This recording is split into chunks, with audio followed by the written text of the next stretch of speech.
The Haunting of Hollowridge Manor.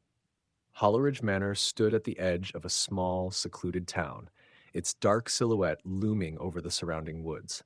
For years, it had been abandoned, left to the elements, with only whispered stories keeping its memory alive.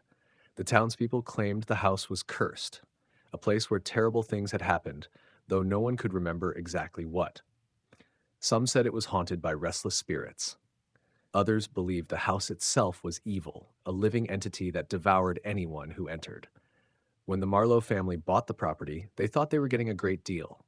The house, though old and in need of repairs, was vast and charming, with a history dating back over a century. They moved in during the autumn, eager to start fresh after a difficult year. But from the moment they arrived, something felt wrong. At first, it was subtle. Strange noises in the night, the creak of footsteps on the stairs, the soft rustle of whispers just out of earshot. Doors that were left open would slam shut on their own. Cold drafts would blow through rooms with no windows open. The family tried to dismiss these occurrences, chalking them up to the quirks of an old house. But soon, the disturbances became impossible to ignore. The youngest child, Lily, was the first to sense something was terribly wrong. She claimed to have an imaginary friend named Emily, who lived in the walls of the house. At first, her parents thought it was harmless.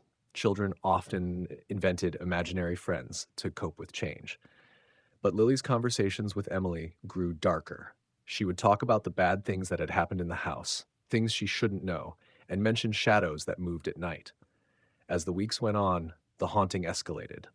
Mrs. Marlowe began hearing voices whispering her name when she was alone, soft and urgent, like someone standing just behind her. Her husband, Mark, started waking up in the middle of the night to find himself standing in random rooms, confused and disoriented, with no memory of how he got there. They both felt a growing sense of dread, as if something malevolent was watching them, waiting for the right moment to strike. The basement, dark and damp, became a focal point of their fear. Strange noises, like distant crying or muffled screams, seemed to emanate from below. Mark would hear banging on the walls like someone trapped behind them, desperate to escape. One night, when he finally worked up the courage to investigate, he found the walls down there covered in strange, cryptic symbols carved deep into the stone. As he shined his flashlight over the markings, he felt a sudden, cold breath on the back of his neck, followed by a voice that whispered, "Leave." But leaving wasn't so easy. Every time the Marlowes tried to pack up and leave Hollowridge, something would stop them.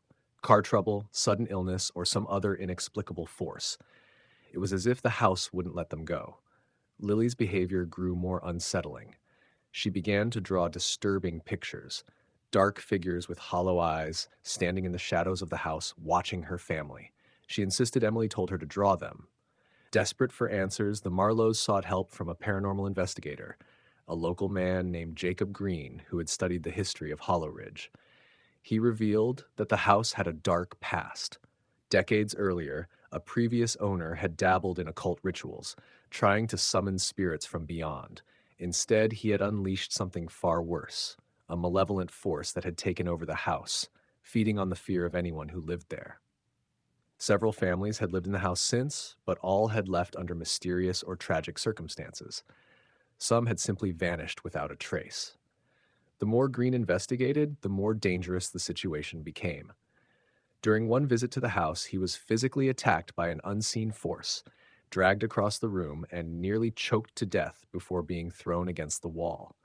He warned the Marlowes that the house was not just haunted, it was alive, and it wanted them.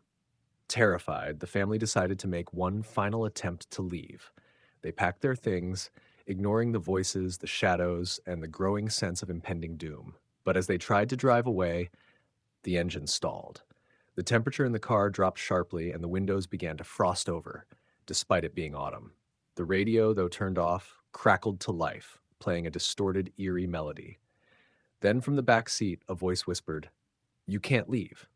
In a final act of desperation, the Marlowes abandoned their car and fled through the woods, running until they collapsed on the road, miles from Hollowridge.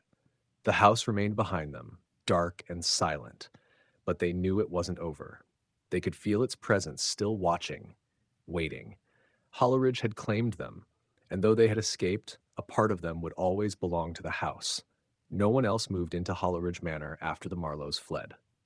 It remains abandoned, a dark silhouette at the edge of town waiting for its next victims, its story still whispered in hushed tones by those who dare remember.